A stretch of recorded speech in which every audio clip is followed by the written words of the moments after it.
Assalamualaikum warahmatullahi wabarakatuh. Kami dari kelompok 7 yang beranggotakan 3 orang mempresentasikan tentang makalah motivasi, frustasi, dan konflik. Berikut sedikit pemaparan dari kami. Yang pertama yakni A. Motivasi. Motivasi adalah kekuatan yang terdapat dalam diri organisme yang dapat mendorong untuk berbuat sesuatu yang mendukung kemajuan kinerja kita sendiri. Teori-teori motivasi. Yang pertama yaitu teori insting. Insting adalah suatu disposisi atau kecenderungan yang ditentukan secara genetis untuk berperilaku dengan cara tertentu bila dihadapkan pada rangsang-rangsang tertentu. Yang kedua, teori homeostatis. Teori ini didasarkan atas determinan-determinan yang bersifat biologis. Contohnya, seperti lapar atau haus, maka akan timbul suatu kebutuhan yang menciptakan ketegangan dalam tubuh manusia. Homeostatis menurut teori ini adalah suatu keadaan tegangan optimum, yaitu tidak terlalu rendah atau terlalu tinggi. Yang ketiga yaitu teori atribusi. Teori atribusi tidak melandaskan pemikirannya pada determinan biologis, melainkan psikologi dan lingkungan. Menurut teori ini, bagaimana menafsirkan seseorang atau berusaha mengerti apa yang melatar belakangi peristiwa-peristiwa yang terjadi di sekitarnya akan menentukan perilakunya. Yang keempat, teori harapan. Menurut pencetus teori harapan dan para pendukungnya beranggapan bahwa motivasi merupakan produk kombinasi antara besarnya keinginan seseorang untuk mendapatkan hadiah atau reward tertentu, besarnya kemungkinan untuk menyelesaikan tugas-tugas yang diperlukan atau harapan, dan keyakinannya bahwa prestasinya tersebut akan menghasilkan hadiah yang ia inginkan. Yang kelima yaitu aktualisasi diri. Pada teori ini menimbulkan reaksi yang kuat terhadap pandangan mekanistik, behavioristik mengenai perilaku.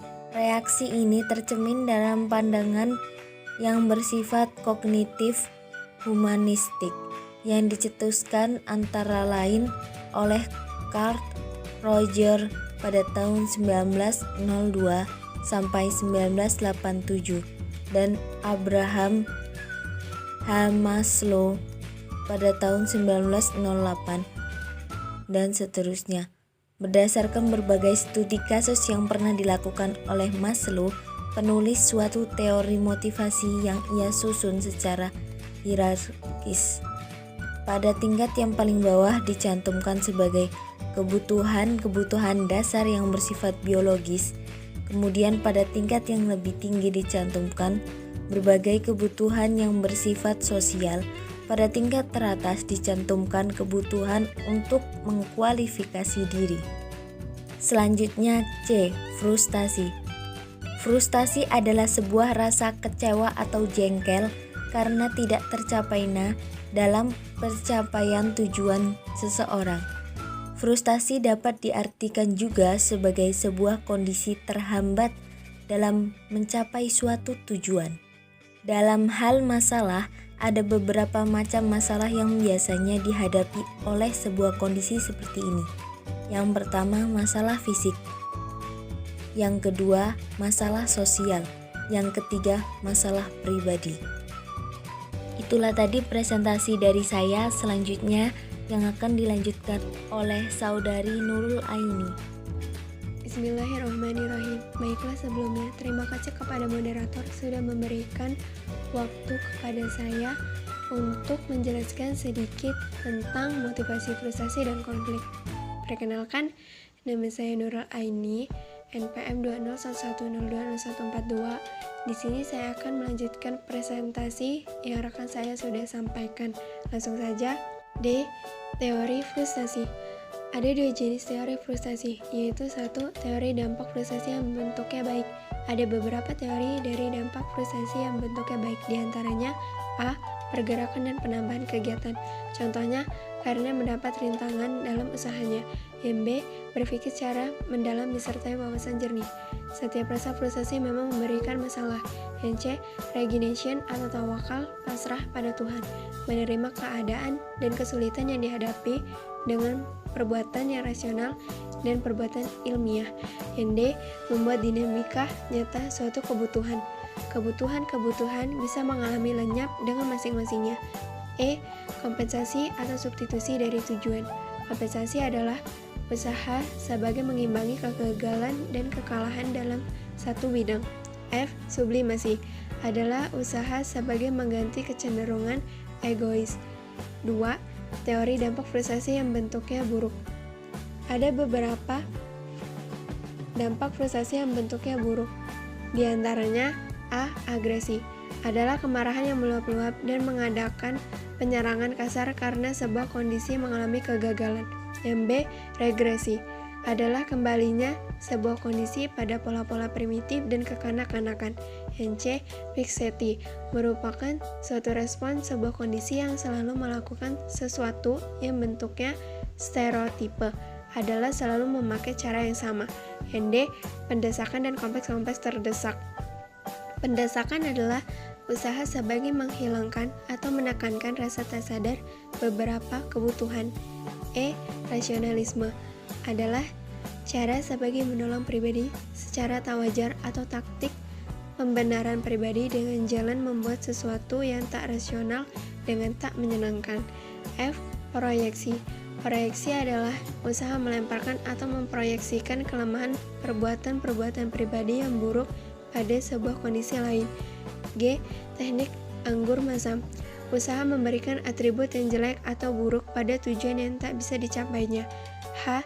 Teknik jeruk manis adalah usaha memberikan atribut-atribut yang bagus dan unggul pada semua kegagalan, kelemahan, dan kekurangan masing-masing. I. Identifikasi. Identifikasi adalah usaha menyamakan pribadi masing-masing dengan sebuah kondisi lain. J. Narsisme adalah sebuah rasa superior, merasa pribadinya penting dan disertai dengan cinta diri yang patologis dan berlebihan. K. Autisme ialah gejala menutup pribadi secara total dari dunia nyata dan tak mau berkomunikasi lagi dengan dunia luar yang dianggap kotor dan jahat, penuh kepalsuan dan mengandung bahaya yang mengerikan. Itulah sedikit penjelasan dari saya mengenai teori frustasi. Baiklah, saya akan melanjutkan presentasi dari Nurul Aini. E. Konflik. Konflik berasal dari kata kerja Latin yang berarti saling memukul. Secara sosiologis, konflik diartikan sebagai suatu proses sosial antara dua orang atau lebih, di mana salah satu pihak berusaha menyingkirkan pihak lain dengan menghancurkannya atau membuatnya tidak berdaya. F. Faktor-faktor penyebab konflik. 1. Perbedaan individu yang meliputi perbedaan pendirian dan perasaan. Setiap manusia adalah individu yang unik. Artinya, setiap orang memiliki pendirian dan perasaan yang berbeda-beda satu dengan yang lainnya.